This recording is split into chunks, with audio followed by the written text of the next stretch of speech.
Assalamualaikum warahmatullahi wabarakatuh. Alhamdulillahi rabbil alamin. Wassalatu wassalamu ala sayyidil mursalin wa ala alihi wa sahbihi ajma'in. Rabbi syrah li sadri wa yassir li amri wahlul 'uqdatam min lisani yafqahu qawli. Subhanaka la ilma lana illa ma 'allamtana innaka antal alimul hakim. Wala hawla wala quwwata illa billahil aliyyil azim. Syukur Alhamdulillah bersua kembali kita untuk minggu ini di Manis FM di dalam program Talaki Safinatun Najah mengguna pakar kitab Safinatun Najah. Hari ini hari Jumaat, setiap jam 5.15 petang di bulan Ramadan, kita akan sama-sama menimba ilmu pengetahuan dalam soal agama. Kita juga sekarang ini bersiaran langsung di Facebook Manis FM dan anda semua boleh kongsikan live tersebut bersama yang lain. Semoga segala ilmu yang saya kongsikan dapat kita sama-sama amalkan. Jadi insya-Allah untuk minggu ini saya akan menyambung lagi pembicaraan berkaitan dengan adab ketika qada hajah. Yang mana saya belum lagi masuk kembali kepada kitab Safinatun Najah, yang mana dalam kitab Safinatun Najah selesai bicara berkaitan dengan syarat istinja dengan batu, terus pergi kepada pembicaraan wuduk. Jadi sebelum nak masuk bicara wuduk, saya nak selit terlebih dahulu pembicaraan berkaitan dengan adab ketika qada hajah. Kemudian insya-Allah saya akan pergi pula sebagai tambahan membicarakan definisi tandas. Tandas tu di mana? Kemudian minggu lepas saya sudah memulai membicarakan adab yang diwajibkan ketika qada hajah. Sebab kebanyakan adab-adab yang lain adalah perkara-perkara yang disunatkan. Yang mana adab ini dia merangkumi yang wajib dan juga merangkumi yang sunat. Adab-adab ni alif, dal, alif, ba, adab. Bukan adah, bukan adab. Adab ni al-khisalul mahmudah, perkara yang baik, yang mana merangkumi yang wajib pun dipanggil adab, yang sunat pun dipanggil adab. Jadi adab ketika qada hajah yang wajib satu sahaja, iaitu ketika qada hajah jangan menghadap qiblah ketika buang air kecil dan jangan membelakangkan qiblah ketika buang air besar di tempat yang bukan disediakan untuk qada hajah, serta tidak ada satir, tidak ada hadangan antara yang qada hajah dengan qiblah. Itu adab yang diwajibkan. Adapun kalau tempat tersebut disediakan untuk qada hajah sekarang, tandas, maka disunatkan. Ni adab jugalah, tapi adab yang sunat. Ketika qada hajah, buang air kecil, buang air besar, di dalam tempat disediakan untuk qada hajah, tandas, disunatkan tidak menghadap qiblah ketika buang air kecil dan tidak membelakangkan qiblah ketika buang air besar. Sebaliknya, menghadap ke utara dan ataupun menghadap ke selatan. Ini adab yang disunatkan ketika qada hajah di tempat yang memang disediakan untuk qada hajah, tandas. Adapun tempat yang tidak disediakan qada hajah, umpama di padang, umpama di semak, umpama di pantai, wajib ketika qada hajah jangan menghadap qiblah ketika buang air kecil dan jangan membelakangkan qiblah ketika buang air besar. Itu adab yang diwajibkan. Ditandas tempat untuk qada hajah. Sunat jangan menghadap kiblat ke buang air kecil, jangan membelakangkan kiblat ke buang air besar.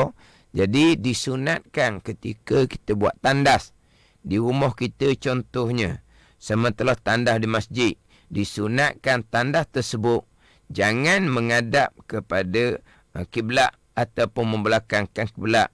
Sebaliknya tandas itu menghadap ke utara ataupun menghadap ke selatan.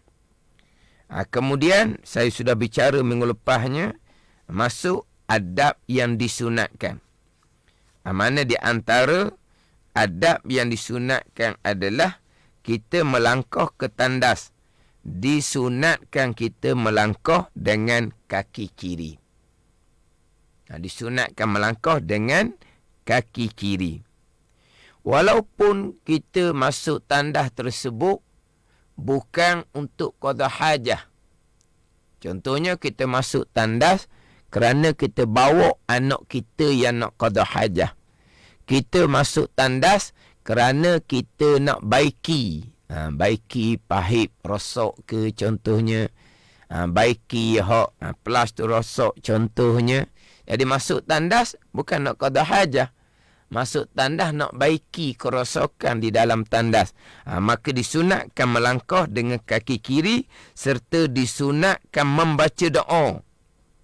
Doa yang disunatkan baca ni ketika masuk tandas, bukan hanya masuk tandas untuk qada hajah. Masuk tandas, sunat baca doa, Allahumma inni a'udzubika minal khubusi wal khaba'is. Dimulai dengan bismillah. Bismillah. Allahumma inni a'udzubika minal khubusi. Khubusi ataupun khubsi. Bagi depan pun boleh, bagi mati pun boleh.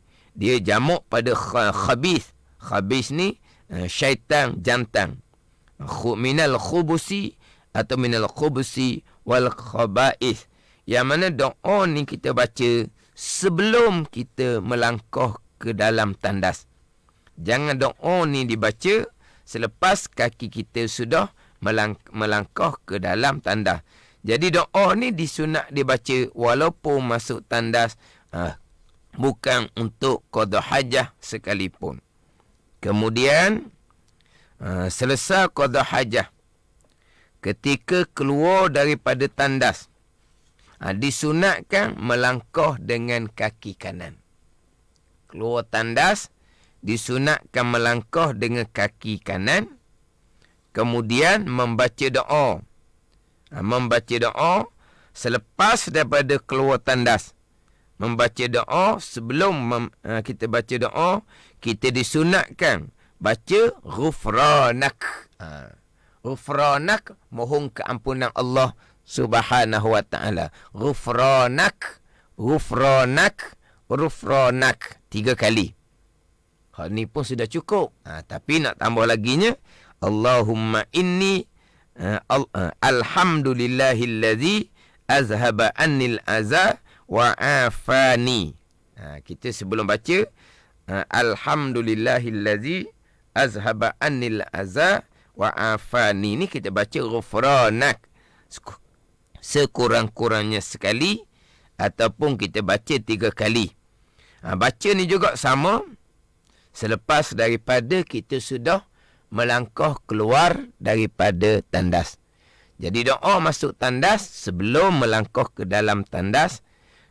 Bacaan selepas keluar dari tandas, selepas kita kedua-dua belah kaki kita sudah keluar daripada tandas, barulah kita membaca doa, membaca bacaan selepas keluar daripada tandas.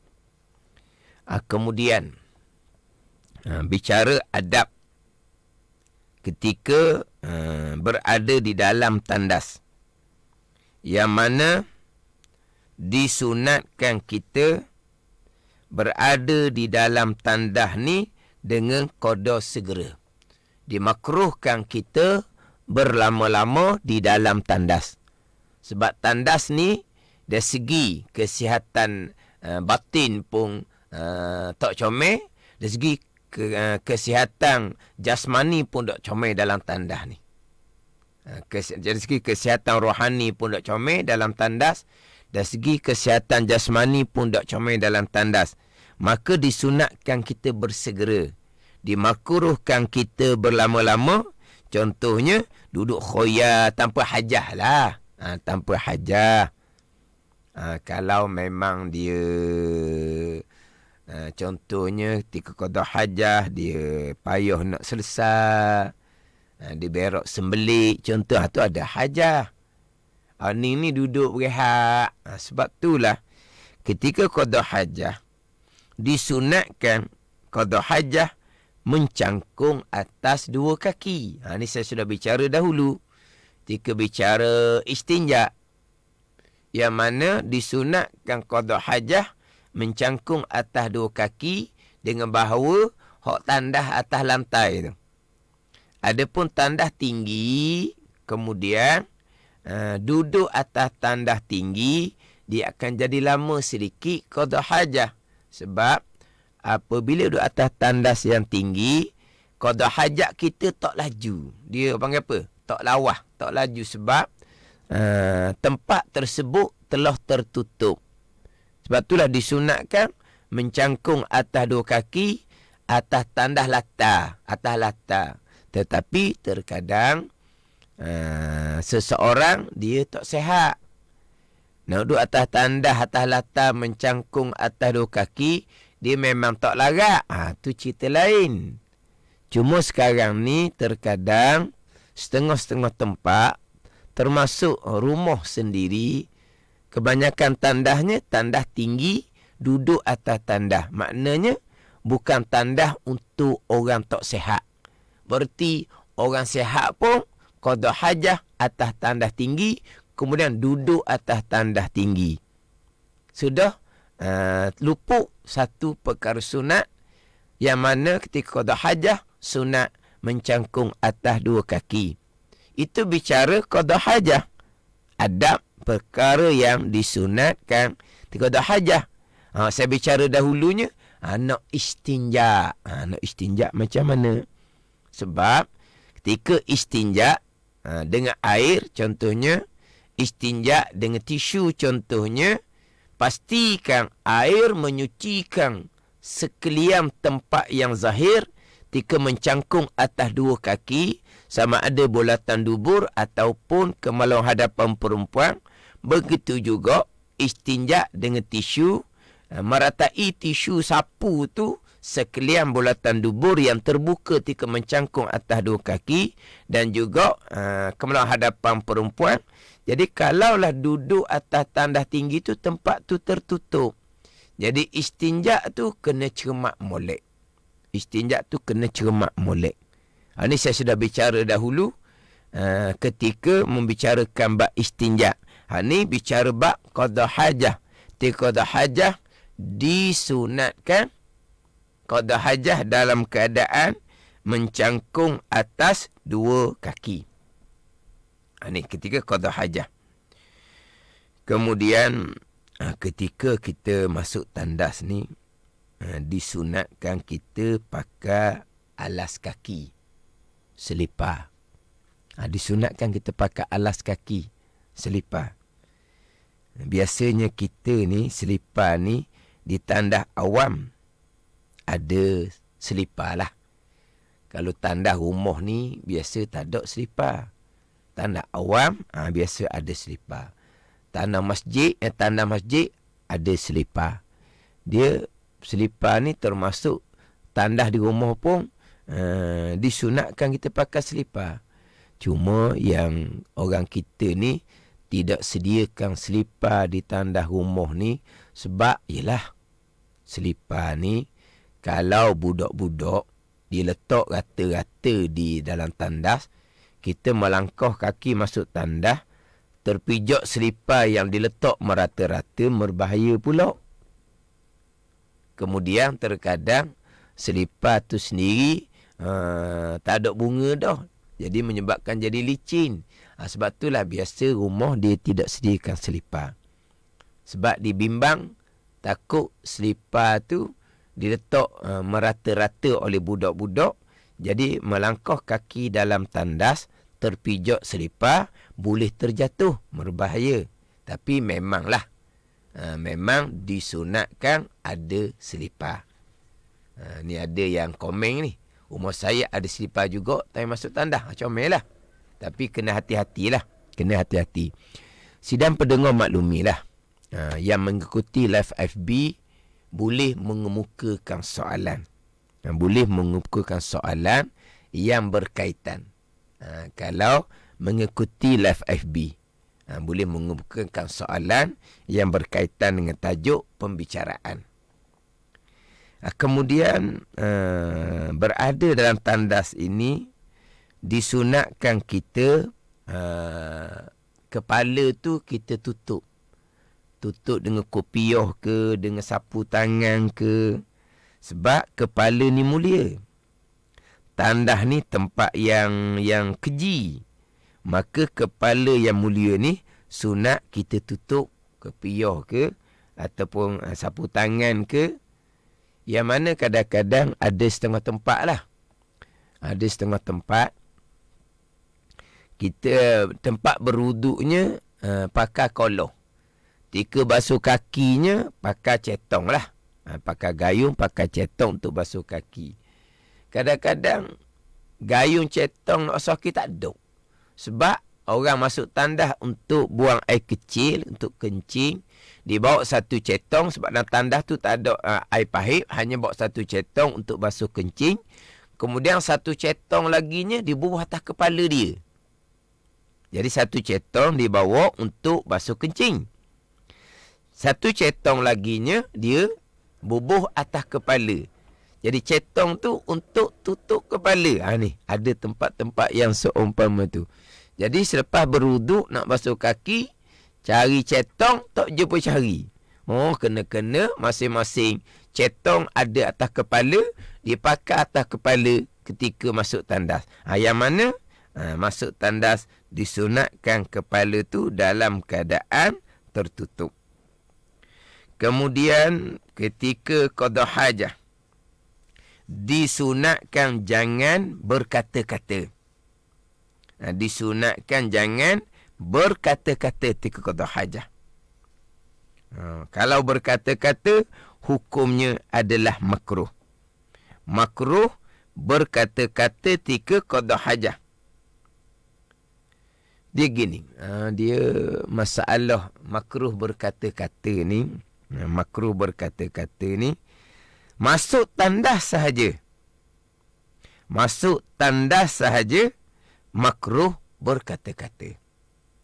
Walaupun ketika masuk tandas tu belum lagi qada hajah. Baru nak mencangkung, qada hajah tu mungkin kemudian sedikit, belum lagi qada hajah, sekalipun berkata-kata, hukumnya adalah makruh, sunat diam. Jangan berkata-kata. Walaupun ada satu pandangan, ini bukan pandangan yang muktamad. Bukan pandangan yang muktamad. Pandangan ini menyatakan bahawa disunatkan diam, makruh berkata-kata hanyalah ketika sedang qada hajah. Bukan sebelum, bukan selepas. Ini pandangan daif. Pandangan daif menyatakan bahawa masuk tandas tidak dimakruhkan berkata-kata, melainkan ketika sedang qada hajah, barulah makruh berkata-kata. Tapi pandangan muktamad, masuk tandas sahaja makruh berkata-kata. Walaupun masuk tandas tersebut bukan kerana nak qada hajah sekalipun. Situ. Jika makruh berkata-kata adab dengan tempat yang keji tandas, bukan kerana semata-mata qada hajah. Satu pandangan, makruh berkata-kata kerana qada hajah, bukan kerana tempat tandas. Jadi atas pandangan daif ni, masuk tandas belum lagi makruh berkata-kata. Tetapi yang makruh berkata-kata adalah ketika qada hajah. Tapi pandangan yang muktamad, makruh berkata-kata semata-mata masuk tandas, makruh berkata-kata walaupun sebelum qada hajah, walaupun selepas qada hajah, walaupun masuk tandas bukan kerana tujuan qada hajah sekalipun, masuk tandas disunatkan diam, dimakruhkan berkata-kata. Berkata-kata pun makruh dah. Sama telah pula berzikir. Berzikir lagilah makruh. Membaca Al-Quran dianya dalam tandas, lagilah makruh. Dia membaca Quran dalam tandas ni, Padang Muktamad letak hukum makruh. Tidak letak hukum haram. Yang meletakkan hukum haram, membaca Al-Quran di dalam tandas adalah contohnya pandangan Imam Azra'i contohnya. Itu pandangan Daif. Menyatakan membaca Al-Quran dalam tandas hukumnya haram. Di pandangan Muktamad, membaca Al-Quran dalam tandas hukumnya adalah makruh. Tapi makruh ni lebih daripada makruh kerana berzikir. Lebih lagi makruh kerana hanya berkata-kata di dalam tandas. Berkata-kata dalam tandas pun makruh dah. Berzikir bukan membaca Quran makruh juga. Membaca Quran lagilah makruh. Itu bukan tempat berzikir. Dan itu bukan tempat membaca Al-Quran di dalam tandas. Jadi kalau kita sedang berada di dalam tandas, tiba-tiba kita bersing. Yang mana apabila kita bersing, kita disunatkan kata Alhamdulillah. Disunat kata Alhamdulillah. Walaupun sedang dalam solat sekalipun, kita bersing dalam solat, sunat kata Alhamdulillah. Kata dengan lidah, suara bunyi, dengar di telinga sendiri. Cuma dalam sembahyang, sidang pendengar kena amatilah. Kalau ketika sedang membaca Fatihah, ataupun ketika sedang membaca tasyahud akhir dan selawat, bila bersing sedang-sedang membaca Fatihah, bersing sedang-sedang membaca tasyahud akhir, jangan selit di tengah tu dengan Alhamdulillah. Walaupun disunatkan sekalipun, kalau kita sedang membaca Fatihah ataupun tasyahud akhir, kita bersing, kita pun kata Alhamdulillah. Menyebabkan Fatihah kita dan tasyahud akhir kita putus mualak, yang mana kita diwajibkan memulai kembali Fatihah daripada awal, dan kita diwajibkan memulai kembali tasyahud akhir daripada awal.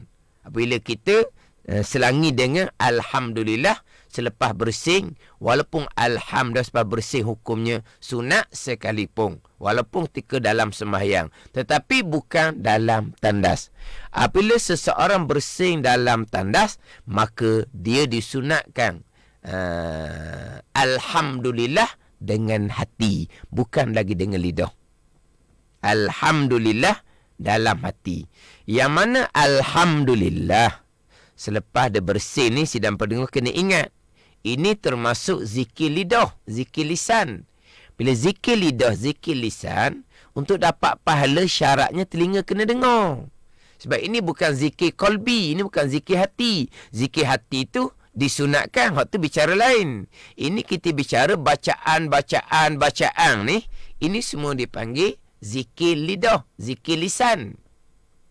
Jadi bila sebut kata zikir lisan, zikir lidah, maka kena keluar suara, telinga kena dengar. Tetapi ketika bersing tadi, sedang berada di dalam tandas, maka tak boleh nak zikir dengan lidah, Alhamdulillah dengan lidah, dengar di telinga, hukumnya makruh. Maka disunatkan dia Alhamdulillah dengan hati. Alhamdulillah dengan hati. Kemudian apa lagi nak bicara hak berkaitan dengan adab ketika qada hajah. Adab ketika qada hajah. Setakat itulah bicaranya. Hak berkaitan dengan adab ketika qada hajah. Kemudian kita ada masa lagi, yang mana insya-Allah minggu hadapan, ini untuk makluman lah, minggu hadapan hari Jumaat, kalau masih lagi Ramadan, 30 Ramadan, insya-Allah lah Salat Talaki Safinatun Najah ni akan ada macam biasa. Kalaulah minggu hadapan, hari Jumaat tu jatuh 1 Syawal, barulah slot talaki Safinatun Najah ni ditangguhkan sekali. Tapi kalau minggu hadapan hari Jumaat, 30 Ramadan, hari Sabtu 1 Syawal, maka slot talaki Safinatun Najah insya-Allah akan berjalan macam biasa. Kemudian saya nak pergi pula kepada bicara tandas. Kerana sekarang ni kebanyakan tempat mereka menjadikan tempat untuk qada hajah dengan tempat mandi. Dia panggil hammam, tempat mandi ni kita panggil satu bilik lah. Kita panggil satu bilik.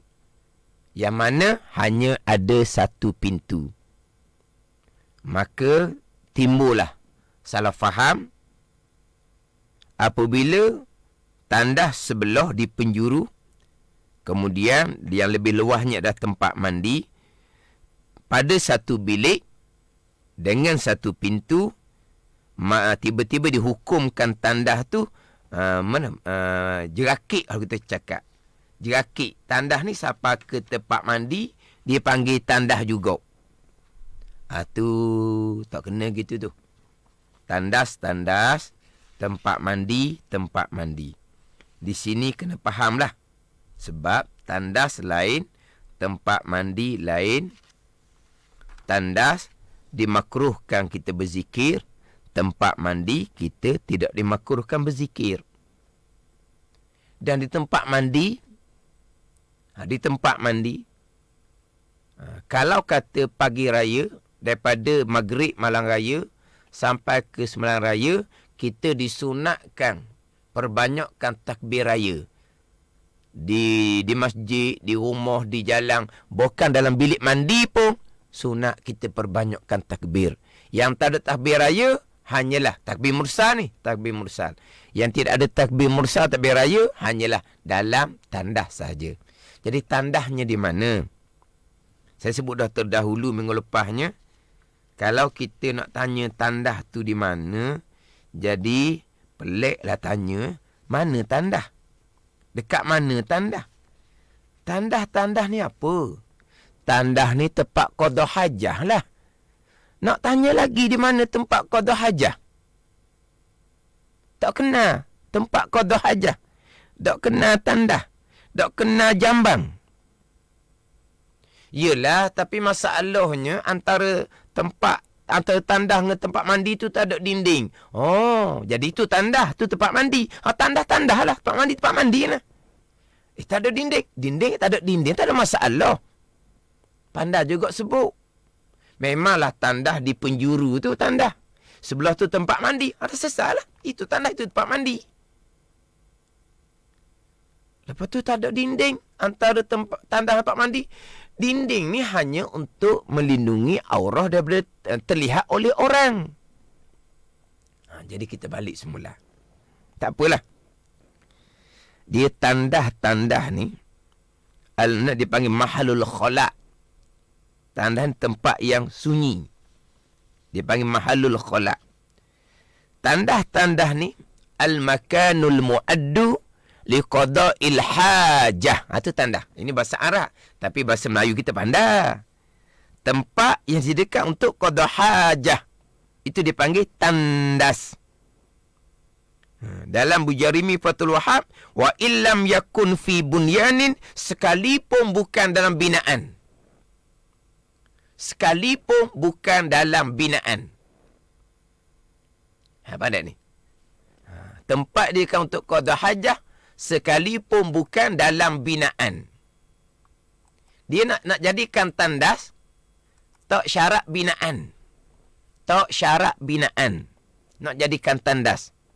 Tak ada dinding, tak ada tiang, tak ada atap. Tapi tempat tu disediakan untuk qada hajah, tandaslah nama dia. Mana contoh? Contohnya dibuat tandas di tepi sungai. Tepi sungai tu kita panggil gerai. Gerai tepi sungai. Jadi sungai tu di kebun dia. Kebun dia tepi tak ada sungai. Jadi di kebun ni tak ada orang. Dalam hutang kebun ni tu. Tapi ada sungai. Ada sungai kecil lah kita kata. Jadi, dia pun buatlah tempat untuk qada hajah atas gerai tepi sungai.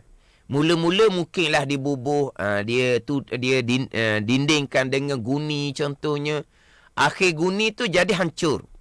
Hujan panas, guni jadi hancur. Tak ada dah guninya. Itu tandas. Itu tandas. Ada ni. Jadi apabila itu tandas, lepas tu mana dinding? Mana tiang? Tak ada. Mana atap? Tak ada. Tempat zikir untuk qada hajah, nama dia tandas. Walaupun tidak ada binaan sekalipun. Kemudian, nak panggil tempat ni tandas dengan dua keadaan. Yang pertama, memang disediakan untuk qada hajah. Disediakan untuk qada hajah. Ada dengan mangkuk dia tu. Tapi tadi ada komen tadi, tandas tu lubang jambang je. Bukan. Takkan tandas lubang jambang je, sempit sangat tandas. Tempat untuk qada hajah, tempat kita mencangkung, itulah tandas. Bukan lubang jambang je tandas. Sempit sangat tu dia letak lubang jambang tandas. Saya delete dah dia tulis tu. Bukan lubang jambang saja hak tandasnya. Jadi dia buat binaan disediakan untuk qada hajah. Kena. Kalau hak jenis tandas atas latar tu dia buat tinggi sikit antara tandas dengan tempat mandi. Kalau tandas tu tinggi, mungkin latar bawah tu sama, tapi tetaplah mana tempat tandas. Jadi itu hukum tandas walaupun belum lagi qada hajah.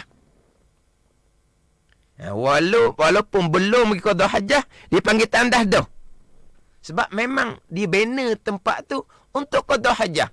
Ada dengan mangkuk tandas, ada dengan tempat untuk qada hajah. Tandaslah tempat tersebut walaupun belum lagi digunakan. Satu, itu tandas. Yang kedua, dia qada hajat di tempat tersebut serta dia berazam untuk kembali qada hajat di tempat yang sama. Walaupun tak ada rupa mana macam tempat tandas, hukumnya tandas juga. Mana contoh? Orang-orang dulu, dia qada hajah dalam hutang, dalam semok. Orang dulu ni terkadang adalah tempat dia bawa cok cangkul.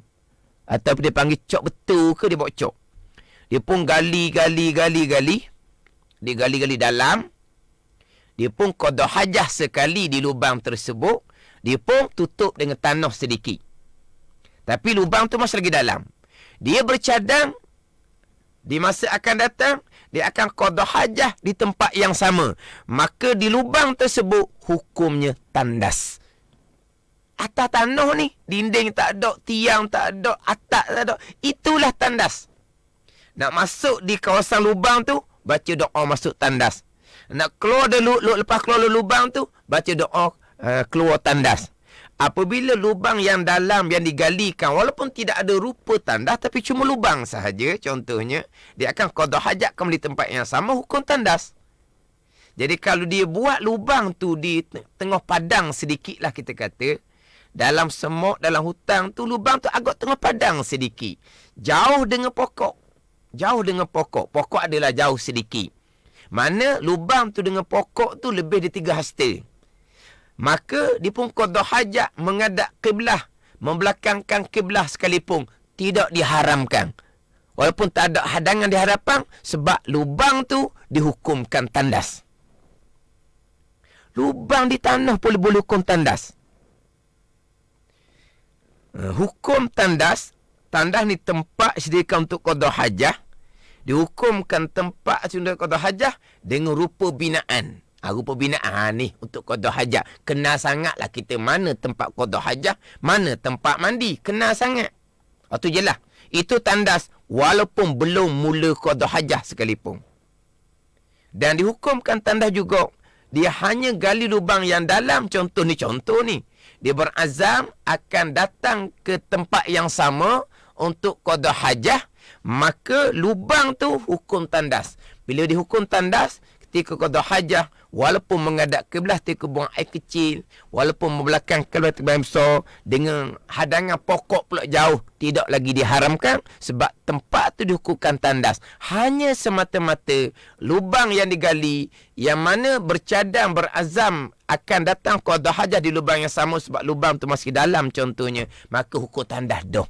Mana ada bangunan? Tak ada kaitan dengan bangunan. Wa illam yakun fi bunyanin, sekalipun bukan dalam binaan. Tandah tempat sediakan kutuk qada hajah. Jadi sekarang ni jelas. Mana dia tandas? Mana dia tempat mandi? Tak ada dinding, tak ada pintu. Sekalipun dia tidak nak syarat tandah dengan ada dinding, dengan ada pintu. Tak syarat tu je. Jadi jelaslah kitanya. Jadi kebanyakan sekarang, rumah orang sekarang ni, rumah yang beli siap dah ke, memanglah tandas dengan bilik mandi, dia letak satu bilik. Letak satu bilik, tapi tempat yang berasingan. Tandas tempat dia, bilik mandi tempat dia. Tandas barulah. Dimakruhkan bercakap, dimakruhkan berzikir. Tempat mandi tidak dimakruhkan bercakap, tidak dimakruhkan berzikir. Jadi timbul isu. Sebab apa? Sebab tempat mandi itu kita akan mandi wajib. Mandi wajib kita ada bacaan sebelum mandi wajib. Kita ada bacaan doa selepas mandi wajib. Di tempat mandi itu kita akan berwuduk. Ada bacaan sebelum berwuduk. Ada bacaan selepas berwuduk. Ada zikir ketika berwuduk. Boleh ke tak kita berzikir ketika mandi wajib, ketika berwuduk? Bolehlah sebab itu bilik mandi. Sebelah tu tandas, bukan tandas sampai ke bilik mandi. Tapi rumah saya tandas pintu lain, bilik mandi pintu lain, itu terpulang kepada kamu. Bahkan kalau buat tandas bilik lain, mandi bilik lain, lagi jimat. Sebab pada satu masa dua orang boleh pakai. Orang nak qada hajat masuk tandas, pintu lain. Orang nak mandi, masuk bilik mandi, pintu lain. Jadi, tempat tandas dengan tempat mandi, satu masa boleh dua orang guna. Tapi kalau tandas dengan tempat mandi, satu pintu, satu masa, satu orang je boleh guna. Dia nak mandi, yang di luar tu nak qada hajat, kena tunggu di luar tu. Sebab dia nak mandi. Sebab tandas duduk sebelah, tak ada dinding. Dia hanya nak qada hajat, bukan nak mandi. Yang di luar tu, kawan tu nak mandi. Tergendala yang nak mandi, rugilah. Jadi kalau kata nak buat tandas satu pintu yang lain, nak buat tempat mandi satu pintu yang lain, tak ada masalah. Buatlah. Tapi dengan semata-mata tandas dengan tempat mandi satu pintu, hukum tandas di tempat disediakan untuk qada hajah. Tempat mandi itu bukan tandas. Walaupun tidak ada dinding, tidak ada dinding lah antara tandas dengan tempat mandi sekalipun. Bila tempat mandi, berzikir tidak dimakruhkan. Berzikir tidak dimakruhkan. Jadi ketika mandi wajib, ketika berwuduk, baca bacaan yang disunatkan sebelum dan selepas mandi wajib, sebelum dan selepas berwuduk. Itu bilik mandi. Itu bukan tandas. Salah faham satu peringkatnya. Siapa ke ada orang tua, tempat tandas dia di bawah langsir. Tandas hubung langsir. Balik cucu daripada KL, main langsir dah lah. Sebab apa? Sebab dalam bilik mandi tu dia ada langsir. Di KL, budak ni rumah dia tak ada langsir. Pelik jadinya. Satu hal pula cucu main langsir dalam bilik mandi. Sebab apa? Nak pisau ke antara tandas dengan bilik mandi. Tandas dengan bilik mandi sudah terpisah. Tandas, tempat dia untuk qada hajah. Dia tidak berkait dengan dinding, dengan pintu sekalipun. Biar kena molek kot tanda hok mana. Jadi kita nak masuk, nak baca doa masuk tandas, nak baca doa keluar tandas selepas ketika kita berada di tempat mandi. Kita melangkah daripada bilik kita, bilik tidur ke, dapur ke, kita melangkah ke bilik mandi. Itu belum lagi tandas. Ketika nak melangkah ke tandas daripada bilik mandi, kita baca doa masuk tandas. Daripada tandas keluar pada bilik mandi, kita baca bacaan selepas dia keluar daripada tandas di bilik mandi. Cuma daripada bilik tidur kita ataupun dapur rumah kita, nak melangkah ke bilik mandi dengan kaki kiri. Bilik mandi nak melangkah ke tandas dengan kaki kiri. Tandas melangkah ke bilik mandi dengan kaki kanan. Bilik mandi melangkah kepada bilik tidur ataupun dapur rumah kita dengan kaki kanan. Dia gitu je lah. Dia gitu je. Faham tak ni?